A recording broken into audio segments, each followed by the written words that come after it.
नमस्कार दोस्तों, कैसे हैं आप लोग। उम्मीद करता हूं कि सभी लोग स्वस्थ होंगे और मस्त होंगे। स्वागत करता हूं आपका गौतम सीटेट क्लासेस में। तो चलिए दोस्तों, आज की क्लास की बात करते हैं।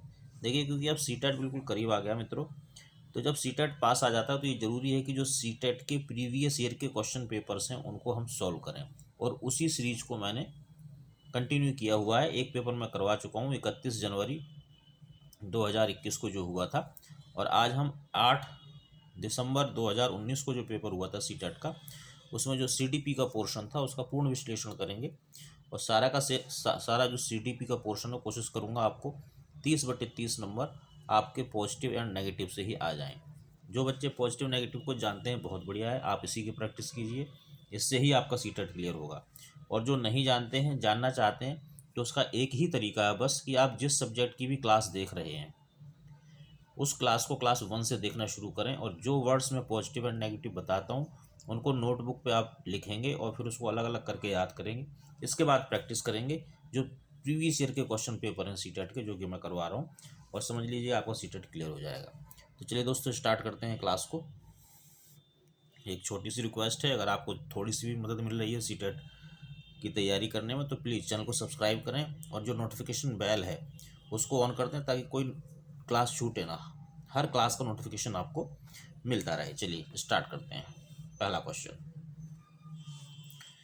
भाषा अर्जन एवं विकास के लिए सर्वाधिक संवेदनशील अवस्था कौन सी है। देखिए, किसी भी चीज़ के विकास के लिए जो सबसे ज़्यादा संवेदनशील अवस्था होती है, जो सबसे ज़्यादा महत्वपूर्ण अवस्था होती है, वो होती है बाल्यावस्था। और बाल्यावस्था में भी प्रारंभिक बाल्यावस्था, अगर इसके साथ शैशव अवस्था जुड़ जाए तो आप समझ लीजिए कि सोने पे सुहागा है।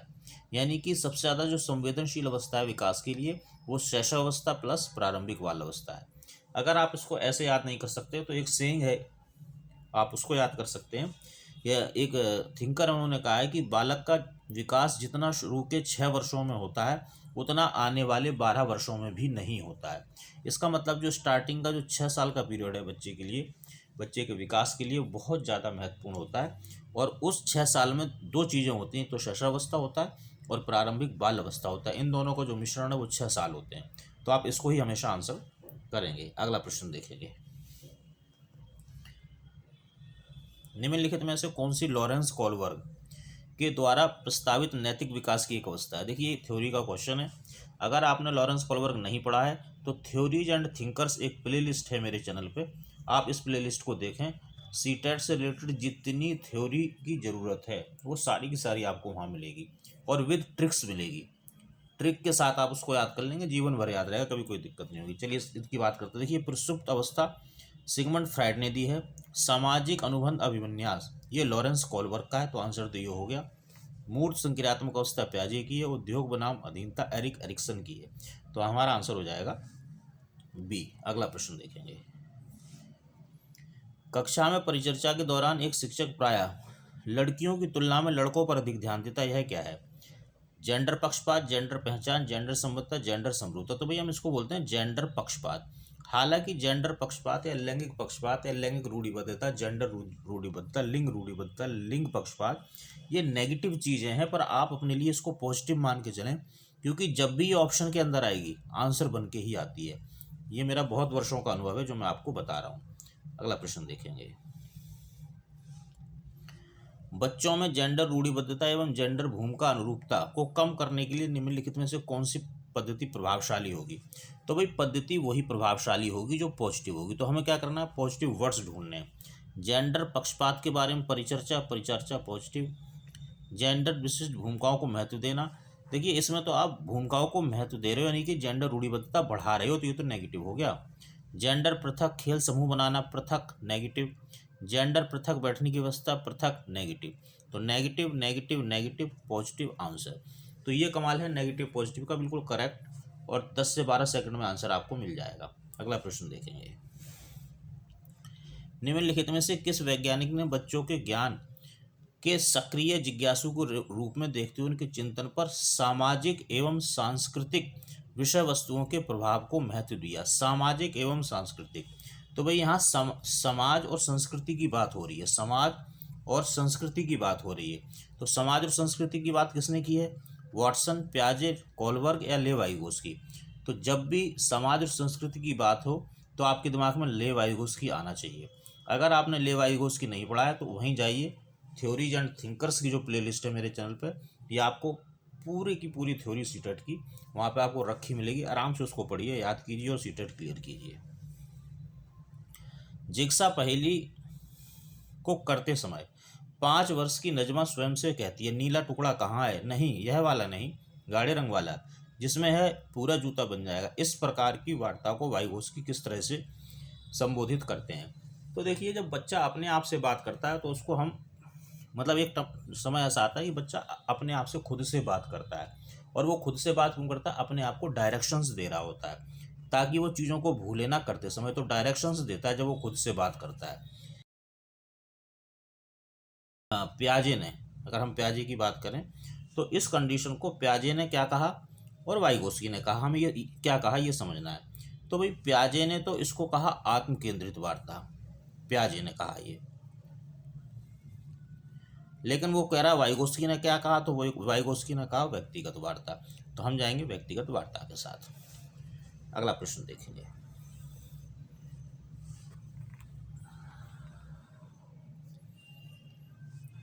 बच्चों को संकेत देना तथा आवश्यकता पड़ने पर सहयोग प्रदान करना निम्नलिखित में से किसका उदाहरण है?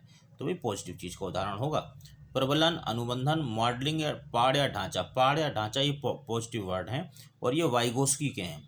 अगर आप इन शब्दों को जानना चाहते हैं तो आपको वहीं जाना पड़ेगा गौतम सीटेट क्लासेस में। इस पाड़ को, ढांचे को मैंने इतने बहुत बेहतरीन तरीके से समझाया, आप इसको समझिए, आपके बहुत काम आएगा। निम्नलिखित व्यवहारों में से कौन सी जीन प्याजे के प्रस्तावित मूर्त संक्रियात्मक अवस्था? मूर्त संक्रियात्मक अवस्था का मतलब है थर्ड स्टेज। थर्ड इस स्टेज का मतलब है कि बच्चा कितने साल का है? बच्चा आपका है 7 से 11 साल का। तो आप 7 से 11 साल का बच्चा क्या कर सकता है, हमें ये देखना है। देखिए, निगमन, निगमन 7 से 11 साल का बच्चा नहीं करेगा, ये जो बच्चा 4th स्टेज में होगा तब करेगा। इन चीज़ों को रट लो। संरक्षण व कक्षा समावेशन, ये बच्चा 3rd स्टेज में कर लेता है। अनुकरण और पदार्थ स्थायित्व, ये 1st स्टेज का गुण है। विचारों में अनुक्रमणिता, ये 2nd स्टेज का गुण है। तो हमसे पूछा था 3rd स्टेज वाला यानी कि 7 से 11 वाला, तो हमारा आंसर हो गया बी। ये चीज़ें आपको रटनी पड़ेंगी क्योंकि ये चीज़ें हैं थ्योरी की।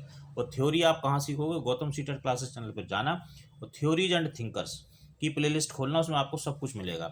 साथ में अगर आप गौतम स्ट्रिक प्लेलिस्ट को भी खोल लेते हो, गौतम स्ट्रिक, और उसको पढ़ लेते हो, तो फिर इसके बाद सीटेट कि में जो भी कुछ आता है थ्योरी में, इन 2 प्लेलिस्ट को पढ़ने के बाद आपको कुछ नहीं पढ़ना पड़ेगा, इस बात की मैं गारंटी दे सकता हूँ। अगला प्रश्न देखेंगे। बच्चों के संज्ञानात्मक विकास के संदर्भ में निम्नलिखित में से कौन सी संरचना प्याजे की है? तो भाई स्कीमा जो है ये प्याजे की, और स्कीमा पॉजिटिव वर्ड भी है, इसलिए दोनों तरह से आंसर यही रहेगा। अगला प्रश्न देखेंगे। ये कुछ प्रश्न जो थ्योरी के हैं उनके डायरेक्ट ही आंसर मिलेंगे, इसमें नेगेटिव पॉजिटिव की आवश्यकता होती नहीं है, बाकी सब नेगेटिव पॉजिटिव से। आकलन का प्राथमिक उद्देश्य होना चाहिए, पॉजिटिव होना चाहिए, नेगेटिव तो हो नहीं सकता, तो पॉजिटिव वर्ड ढूंढेंगे। विद्यार्थियों के लिए श्रेणी निश्चित करना, श्रेणी नेगेटिव। संबंधित अवधारणाओं के बारे में बच्चों की स्पष्टता तथा भ्रांतियों को समझना, स्पष्टता और भ्रांतियों को समझना, समझ पॉजिटिव है इसमें। विद्यार्थी के प्राप्त अंकों के आधार पर उनको नामांकित करना, अंक नेगेटिव, नामांकित करना नेगेटिव। रिपोर्ट कार्ड नेगेटिव, उत्तीर्ण अनुत्तीर्ण नेगेटिव, अंकित नेगेटिव, अंक यानी कि अंकित नेगेटिव। तो देखो भाई, ये नेगेटिव हो गया, ये नेगेटिव हो गया, ये पॉजिटिव है, ये नेगेटिव है, ये आंसर हो गया। ये तो मैं समझा रहा हूँ इसलिए इतना टाइम लगता है, अदरवाइज तो पॉजिटिव पूछ रहा है ना, negative positive negative negative negative negative, answer 10 second में आंसर मिलेगा पॉजिटिव नेगेटिव से। अब ये पॉजिटिव नेगेटिव क्या बोला है जानना चाहते हो तो जितनी भी क्लासेस पढ़ी हुई हैं, हर सब्जेक्ट की क्लास, सीटेट में हर सब्जेक्ट की क्लास चैनल के ऊपर है, क्योंकि मेरा चैनल जो है स्पेशली सीटेट के लिए ही है, मैं सिर्फ सीटेट पढ़ाता हूँ और कुछ नहीं पढ़ाता। तो आप जाके उसमें क्लासेस में देखिए, क्लास 1 से देखना स्टार्ट करो, अपने आप चीज़ें समझ में आएंगी। क्वेश्चन नंबर 11, निम्नलिखित कथनों में से कौन सा बुद्धि के बारे में सही है? जो पॉजिटिव होगा भी वही सही होगा। चलिए स्टार्ट करते हैं। बुद्धि एक निश्चित योग्यता है जो जन्म के समय ही निर्धारित होती है, ही नेगेटिव वर्ड है। बुद्धि को मानकीकृत परीक्षणों के प्रयोग से सटीक रूप से मापा व निर्धारित किया जा सकता है, मानकीकृत नेगेटिव वर्ड है, मानक या मानकीकृत नेगेटिव वर्ड है। बुद्धि एक एकात्मक कारक तथा एक एकांकी विषयक है। इसमें देखो ना तो कुछ पॉजिटिव है ना कुछ नेगेटिव है, इसको होल्ड पर रखो थोड़ी देर के लिए। बुद्धि बहुआयामी है तथा जटिल योगताओं को बहुआयामी पॉजिटिव वर्ड है, आंसर भी यही है। होल्ड वाले को तो छोड़ ही दो, जब आंसर मिलेगा डायरेक्ट आपको। अगला क्वेश्चन देखेंगे। रूही हमेशा समस्या के एक से अधिक समाधानों के बारे में सोचती है। इनमें से काफ़ी समस्या समाधान मौलिक होते हैं। रूही किन गुणों का प्रदर्शन कर रही होगी? बच्चा तो पॉजिटिव गुण का ही प्रदर्शन करेगी, तो आपको पॉजिटिव पे ही, पॉजिटिव वर्ड ही ढूंढना है। सृजनात्मक पॉजिटिव, अभिसारी नेगेटिव। ये ना तो नेगेटिव ना पॉजिटिव, ये नेगेटिव ना पॉजिटिव, आंसर आ गया ए। इससे ज़्यादा आसान तरीका आपको कहीं मिलेगा नहीं। बाकी भाई देखो, मर्जी तो खैर आपकी ही चलेगी, मेरी तो चलेगी नहीं। क्वेश्चन नंबर 13, शिक्षण अधिगम प्रक्रिया में वंचित समूह से संबंधित विद्यार्थियों के द्वारा सहभागिता कम होने की स्थिति में एक शिक्षक को क्या करना चाहिए? शिक्षक तो हमेशा पॉजिटिव चीज़ करेगा, तो हमें पॉजिटिव वर्ड ढूंढना है। क्वेश्चन को नहीं समझना, ऑप्शन को नहीं समझना, बस पॉजिटिव वर्ड ढूंढ लो, क्योंकि हमें समझ में आ गया कि वो पॉजिटिव पूछ रहा है। विद्यालय को, बच्चों को विद्यालय छोड़ने के लिए कहना, भी ये तो कर ही मत देना, नहीं तो 1 नंबर सीटेट में 100% कट जाएगा, ये नेगेटिव है। बच्चों को कैसे कह सकते हैं कि हम विद्यालय छोड़ दें? इस स्थिति को जैसी है स्वीकार कर लेना। देखिए आपकी जो स्थिति है वो ठीक नहीं है, और ठीक स्थिति को स्वीकार, जो स्थिति ठीक नहीं उसको स्वीकार करना, ये तो नेगेटिव हो गया। इन विद्यार्थियों से अपनी अपेक्षाओं को कम रखना चाहिए। अपेक्षा नेगेटिव, अपेक्षा और उपेक्षा दोनों नेगेटिव वर्ड है। देखिए एक तो वर्ड नेगेटिव आएगा, इससे पूरा ऑप्शन नेगेटिव हो जाएगा। एक पूरा ऑप्शन ही नेगेटिव सेंस वाला होता है, तो उसको तो हम नेगेटिव कर ही देंगे। तो भाई पहला दूसरा तीसरा ये तो तीनों नेगेटिव हो गए, तो अपने आप आंसर चौथा आ गया। लेकिन इसको जरा समझेंगे, अपना पॉजिटिव वर्ड ढूंढेंगे। अपनी शिक्षण पद्धति पर विचार करना चाहिए तथा बच्चों की सहभागिता में सुधार करने के लिए नए तरीके ढूंढना। नए तरीके, नया ज्ञान, नई तकनीक, अगर ये शब्द कहीं आते हैं तो ये पॉजिटिव होते हैं। आंसर आपका 4th हो गया। अगला प्रश्न देखेंगे।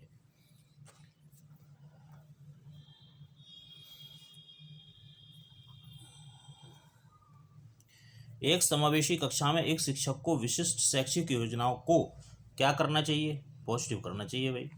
तैयार नहीं करना चाहिए, कभी कभी तैयार करना चाहिए, सक्रिय रूप से तैयार करना चाहिए, सक्रिय पॉजिटिव वर्ड है। तैयार करने के लिए हतोत्साहित करना चाहिए, हतोत्साहित नेगेटिव। देखो पहला और दूसरा तो साफ साफ पता चल रहा है कि ये तो आंसर हो ही नहीं सकता है। बाकी आप फंसोगे कहाँ? दो में फंसोगे, तो दो को हमने निकाल दिया। हतोत्साहित नेगेटिव वर्ड होता है, सक्रिय पॉजिटिव वर्ड होता है। सक्रिय के साथ आंसर करेंगे। पठन वैफल्य बच्चों के प्राथमिक लक्षण क्या है? पठन वैफल्य का मतलब होता है डिसलेक्सिया। डिसलेक्सिया, न्यून अवधान विकार, अपसारी चिंतन, पढ़ने में धारा। देखो अगर अपसारी चिंतन वाला बच्चा है तो उसमें पठन वैफल्य नहीं होगा, लर्निंग डिसेबिलिटी नहीं होगी। ये लर्निंग डिसेबिलिटी की बात कर रहा है। धारा प्रवाह पढ़ने की अक्षमता, ये है आपकी लर्निंग डिसेबिलिटी। एक ही गति विषयक कार्य को बार बार दोहराना नेगेटिव ही नेगेटिव, तो इनको तो बिल्कुल छोड़ देंगे। अपसारी चिंतन पॉजिटिव है, लेकिन अपसारी चिंतन की बात हो ही नहीं रही, क्योंकि बच्चा लर्निंग डिसेबिलिटी वाला है।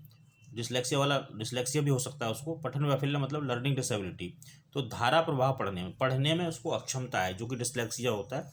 ये पठन वैफल्य। देखिए लर्निंग डिसेबिलिटी सीटेट में 8 हैं, 7-8 हैं, ये आती हैं। अगर आपको इनमें कन्फ्यूजन होता है तो गौतम्स ट्रिक प्लेलिस्ट में जाओ, वहाँ पे मैंने इन बीमारियों की ट्रिक बना रखी है। बहुत बेहतरीन ट्रिक है, 3 लाइन याद कर लेना, ट्रिक जिंदगी भर के लिए याद हो जाएगी। अगला प्रश्न देखेंगे। शिक्षा का अधिकार अधिनियम 2009 में उल्लेख की गई समावेशी शिक्षा की अवधारणा निम्नलिखित में से किस पर आधारित है? भाई पॉजिटिव चीज पर आधारित होगी, नेगेटिव पे तो हो नहीं सकती। और ऊपर से ये क्वेश्चन फिक्स है, तो देखेंगे। व्यवहारवादी सिद्धांत नेगेटिव। अशक्त बच्चों के प्रति एक सहानुभूतिक अभिवृत्ति है। देखिए हमें जो हमारा जो CWSN का बच्चा है, यानी जो बच्चा अशक्त है, जो बच्चा डिसेबल है, उसके प्रति हमें सहानुभूति नहीं दिखानी है। अगर दिखा रहे हैं तो ये नेगेटिव है। अधिकार आधारित मानवतावादी परिप्रेक्ष्य, मुख्यतः व्यवसायिक शिक्षा उपलब्ध करा के अशक्त बच्चों को मुख्य धारा में शामिल करना। व्यवसाय कहीं पे भी आए नेगेटिव है, तो क्या बचा भाई? यही बचा। देखिए समावेशी शिक्षा क्या है कि शिक्षा हर बच्चे का अधिकार है। अधिकार आधारित किस आधार पर? क्योंकि वो मानव है। इस परिप्रेक्ष्य में हमारी समावेशी शिक्षा काम करती है। आंसर होगा सी। अगला प्रश्न देखेंगे। चलो 2 हो जाएंगे, थोड़ा सा ऊपर कर देता हूँ एक साथ।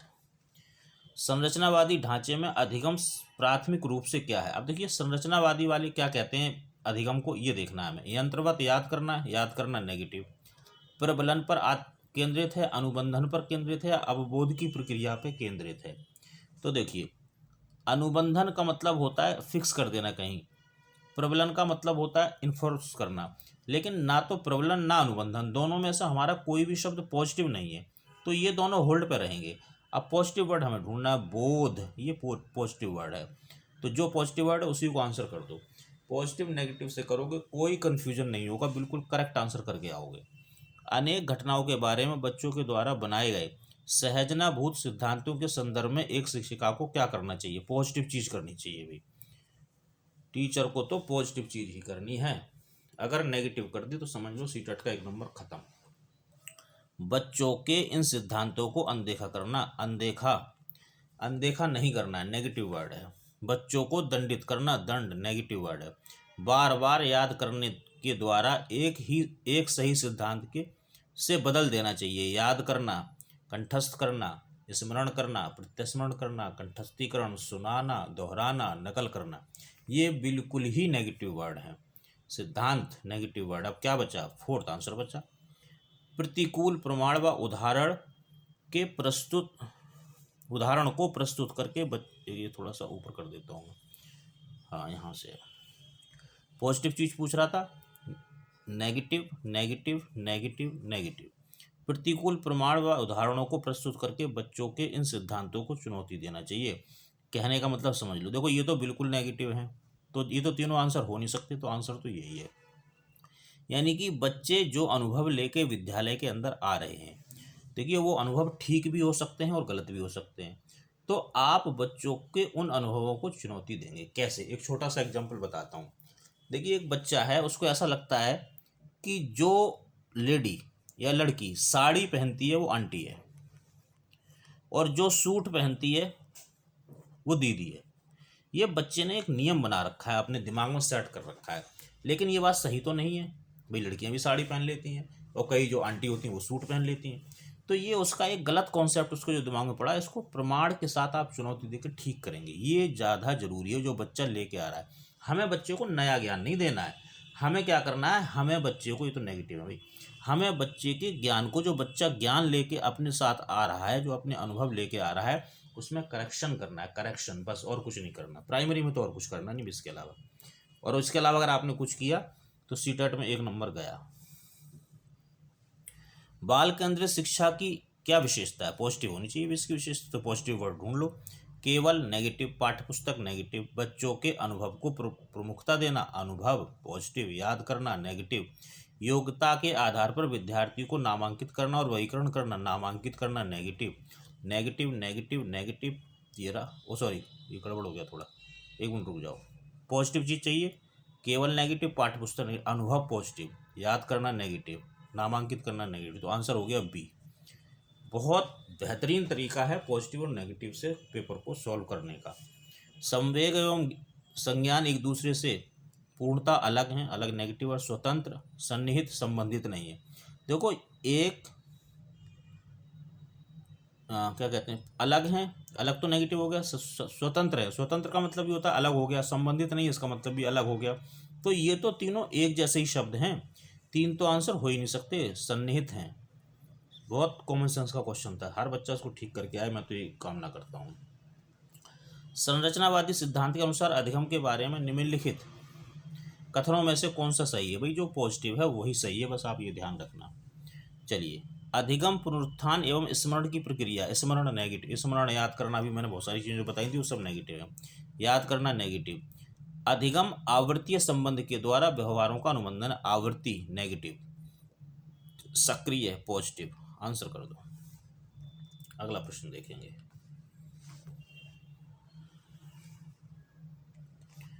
विद्यार्थी को स्पष्ट उदाहरण व गैर उदाहरण देने का परिणाम क्या होगा, भाई उदाहरण और गैर उदाहरण ये पॉजिटिव वर्ड हैं, तो पॉजिटिव वर्ड का परिणाम भी तो पॉजिटिव ही आएगा, तो पॉजिटिव वर्ड ढूंढेंगे। अब अवधारणात्मक परिवर्तनों को प्रोत्साहित करने के लिए यह एक प्रभावशाली तरीका है, तो प्रोत्साहन पॉजिटिव होता है। यह विद्यार्थी के मस्तिष्क में भ्रांतियां उत्पन्न करता है, भ्रांति भ्रांति कैसा वर्ड है? भ्रांति है नेगेटिव। यह अवधारणाओं की समझ में अभाव पैदा कर देखो, समझ तो पॉजिटिव वर्ड है, लेकिन आपने कहा कि समझ में अभाव आ रहा है, तो फिर अब ये नेगेटिव हो गया। यह अवधारणात्मक समझ के बजाय कार्य विधिक प्रक्रिया पर कार्य विधिक ज्ञान पर ध्यान केंद्रित करता है। देखो समझ तो पॉजिटिव है, समझ को आप वैल्यू नहीं दे रहे हो, बजाय उसके कुछ और दे दिया, तो ये जो कुछ और है जो ज्ञान होता है ये नेगेटिव होता है। अब पॉजिटिव क्या बचा? ए पॉजिटिव बचा, ए को आंसर कर देंगे, बहुत इजी है ये तो। अगला देखेंगे, बच्चों को अधिगम गतिविधियों में भागीदारी करने के लिए लगातार पुरस्कार व दंड का प्रयोग करने से क्या प्रभाव पड़ेगा? देखो पुरस्कार और दंड ये दोनों ही नेगेटिव चीज़ें हैं, तो नेगेटिव चीज़ का प्रभाव भी नेगेटिव आएगा। नेगेटिव वर्ड ढूंढो अब। बाह्य अभिप्रेरणा कम होती है, बाह्य नेगेटिव, आंतरिक अभिप्रेरणा बढ़ती है। अब देखो आंतरिक अभिप्रेरणा नेगेटिव चीज़ से तो नहीं बढ़ सकती, आंतरिक अभिप्रेरणा कहाँ से बढ़ेगी? पॉजिटिव चीज़ से बढ़ेगी, तो ये भी गलत हो गया, क्योंकि ये पॉजिटिव चीज़ तो है ही नहीं, नेगेटिव है, तो इसको भी काट दो। यह बच्चों को प्रदर्शन आधारित लक्ष्यों के बजाय निपुणता पर ध्यान देने के लिए प्रोत्साहित करेगा। निपुणता, प्राइमरी का बच्चा जो कि 5 से 10 साल का है वो किसी भी चीज़ में निपुण नहीं हो सकता, परफेक्ट नहीं हो सकता, इसलिए ये नेगेटिव है। अधिगम में बच्चों की स्वाभाविक अभिरुचि तथा जिज्ञासा कम होती है। देखो ये पॉजिटिव चीज़ है, स्व अभिरुचि जिज्ञासा, लेकिन काम क्या हो रहा है? नेगेटिव, तो ये कम हो गई, यानी कि नेगेटिव चीज़ ने पॉजिटिव पर नेगेटिव प्रभाव कर दिया, इसलिए डी आंसर है। पॉजिटिव नेगेटिव का खेल बहुत तगड़ा है भाई, जो समझ जाएगा समझ लो वही सीटेट क्लियर कर पाएगा। अगला प्रश्न देखेंगे, निम्नलिखित में से कौन सी प्रथाएं सार्थक अधिगम को बढ़ावा देंगी? सार्थक को कौन सी देंगी? जो पॉजिटिव होंगी। शारीरिक दंड ये नेगेटिव, सहयोगात्मक अधिगम पर्यावरण सहयोग करना पॉजिटिव, सतत एवं समग्र मूल्यांकन, सतत व समग्र पॉजिटिव होता है, तुलनात्मक तुलना नेगेटिव। तो देखो भाई पहला और चौथा तो नेगेटिव है, दूसरा और तीसरा पॉजिटिव है। उसने पॉजिटिव पूछा तो दूसरा तीसरा देख लो, ये रहा दूसरा तीसरा, मिल गया आंसर, बहुत बढ़िया। शिक्षक बच्चों की जटिल अवधारणाओं की समझ को किस प्रकार सहज कर सकते हैं? पॉजिटिव चीज़ से सहज होगा, तो पॉजिटिव वर्ड ढूंढ लो। एक व्याख्यान द्वारा व्याख्या नेगेटिव, प्रतियोगिता अवसरों की व्यवस्था करके प्रतियोगिता नेगेटिव, बार बार यांत्रिक अभ्यास अभ्यास नेगेटिव, अन्वेषण पॉजिटिव, परिचर्चा पॉजिटिव, अवसर उपलब्ध करवाना पॉजिटिव, आंसर फोर्थ। इससे आसान तरीका और कौन सा है भाई? मुझे भी बताओ कोई, और नहीं हो तो फिर इस तरीक़ों को अपना लो और सीटेट क्लियर कर लो, और जब क्लियर हो जाए तो मेरी थोड़ी तारीफ़ कर देना, मुझे बहुत अच्छा लगेगा। चलिए देखो मैं बहुत हंसी मजाक कम करता हूँ, क्योंकि मेरा मकसद आपको हंसाना, आपका टाइम पास करना, आपको व्यस्त रखना नहीं है। मेरा मकसद है आपका सीटेट क्लियर हो, आप पढ़ो, आप समझदार बनो, इसलिए हंसी मजाक कम और पढ़ाई ज़्यादा। एक प्राथमिक विद्यालय की अध्यापिका बच्चों को एक प्रभावशाली समस्या समाधानकर्ता बनने के लिए किस प्रकार प्रोत्साहित करेगी? पॉजिटिव काम करे तो वो प्रोत्साहित होंगे बच्चे, तो इसका मतलब है पॉजिटिव वर्ड ढूंढना है। प्रत्येक छोटे कार्य के लिए भौतिक पुरस्कार देना, पुरस्कार नेगेटिव, केवल नेगेटिव, गलत उत्तरों को अस्वीकार करके एवं दंडित करके दंड नेगेटिव, बच्चों को सहजनाभूत अनुमान लगाने के लिए प्रोत्साहित करके तथा उसी पर आधारित विचार मंथन करके सहजनभूत पॉजिटिव अनुमान लगाना पॉजिटिव, आंसर फोर्थ। निम्नलिखित अवधि में से किसमें शारीरिक वृद्धि एवं विकास तीव्र गति से होता है? मैंने बताया ना, जो भी चीज़ें होंगी सब कहाँ होंगी? प्रारंभिक बाल अवस्था और शैशव बाल अवस्था, ये मैंने आपको बताया है। अब देखो थोड़ा और देख लेते हैं, निम्नलिखित अवधि में किसमें शारीरिक वृद्धि एवं विकास? शैशवावस्था व प्रारंभिक बाल अवस्था, प्रारंभिक बाल अवस्था व मध्यावस्था व किशोरावस्था एवं वयस्कता। मैंने बताया देखो प्रारंभिक अवस्था बहुत ज़्यादा जरूरी है। अब शारीरिक जो विकास होता है वो प्रारंभिक बाल अवस्था और मध्य बाल अवस्था में ही सबसे ज़्यादा होता है, इसलिए इसके साथ जाएंगे। अगला प्रश्न देखेंगे, सॉरी 1 मिनट रुको, 27 दोबारा। निम्नलिखित अवधि में किसमें शारीरिक वृद्धि एवं विकास तीव्र गति से? देखिए पहले भी मैंने बताया, ये पहला क्वेश्चन आया था, कोई भी जो चीज़ आएगी ना सबसे ज़्यादा प्रारंभिक बाल अवस्था में होगी, और उसके साथ अगर शैशव अवस्था है तो इससे बढ़िया कुछ नहीं है। क्योंकि एक थिंकर ने कहा है कि बच्चे का जितना विकास शुरू के 6 वर्षों में होता है वो आने वाले 12 वर्षों में भी नहीं होता। तो शैशव अवस्था और प्रारंभिक बाल अवस्था, किसी भी विकास की बात हो रही है, शारीरिक, मानसिक, और सामाजिक कोई सा भी विकास हो, आप इसी के साथ जाएंगे, शैशवावस्था और प्रारंभिक बाल्यावस्था। अगला प्रश्न देखेंगे, निम्नलिखित में से कौन सा विकास का सिद्धांत नहीं है। तो इसमें आपने अगर विकास के सिद्धांत पढ़े हैं तो आप आंसर दे पाएंगे, नहीं तो नहीं दे पाएंगे। विकास जीवन पर्यंत चलता है, बिल्कुल सही। विकास परिवर्त्य होता है, ये बात भी भाई बिल्कुल सही है। विकास आनुवंशिकता एवं पर्यावरण द्वारा प्रभावित होता है, ये बात भी बिल्कुल सही है। विकास सार्वभौमिक है तथा सांस्कृतिक संदर्भ इसे प्रभावित नहीं करते। देखिए संदर्भ तो पॉजिटिव वर्ड है, उसने कह दिया नहीं करते, तो ये नेगेटिव हो गया, इसी को आंसर कर दो। अगला प्रश्न देखेंगे, दो ही बचे। व्यक्तिगत विभिन्नताओं का प्राथमिक कारण क्या है। पॉजिटिव ही होगा भाई। लोगों के द्वारा माता प्राप्त से प्राप्त आनुवंशिक संकेत पद्धति, जन्मजात विशेषताएं, पर्यावरण का प्रभाव, आनुवंशिकता एवं पर्यावरण के बीच जटिल पारस्परिक क्रिया, आनुवंशिकता व पर्यावरण पॉजिटिव, पारस्परिक क्रिया पॉजिटिव। आंसर, निम्नलिखित में से कौन सा द्वितीयक समाजीकरण का उदाहरण है। तो देखो एक चीज आपको मैं बता दूं, इस चीज को पहले थोड़ा ध्यान से समझ लेना। निम्नलिखित में से कौन सा द्वितीयक पूछ रहा है। प्राथमिक जो होता है वो परिवार होता है, तो जिसमें परिवार है वो आंसर नहीं हो सकता। तो देखो भाई एक तो इसमें परिवार है, एक इसमें परिवार है, तो ये दोनों तो आंसर हो नहीं सकते। अब वो द्वितीयक पूछ रहा है ना। ये तो दोनों खत्म हो गए, किन दोनों में परिवार था, तो इसको तो हम बिल्कुल ही हटा देंगे। अब विद्यालय व मीडिया है, मीडिया है पास पड़ोस। जब ऐसे आप दो ऑप्शनों में फंस जाओ तो आपको क्या करना है, आपको ब्रॉड चीज़ देखनी है। तो देखो मीडिया इसमें भी है, मीडिया इसमें भी, इसे भी खत्म कर दो। अब क्या बचा, विद्यालय और पास पड़ोस। अब बताओ ब्रॉड कौन सा। आप कहोगे जी विद्यालय, तो विद्यालय आंसर हो गया। तो भाई इस तरह से 30 प्रश्न हमने कर लिए। मैं समझता हूँ आपको बहुत मज़ा आया होगा और समझ में भी आया होगा। कल जो है हम ईवीएस या हिंदी का पोर्शन करेंगे, तो मैं उसको डाल दूंगा। और बाकी भाई चैनल को सब्सक्राइब जरूर करें, लाइक करते रहें, कमेंट करके मुझे बताएं। अगर कोई दिक्कत परेशानी है, पीडीएफ नोट्स वगैरह चाहिए, आपको मिल जाएंगे। इस नंबर पे आप व्हाट्सअप के माध्यम से संपर्क कर सकते हैं। और चैनल को सब्सक्राइब शेयर जरूर करें ताकि और लोगों को भी भला हो। तो मित्रों मिलेंगे अगली क्लास में, तब तक आप सभी लोग स्वस्थ रहें और मस्त रहें।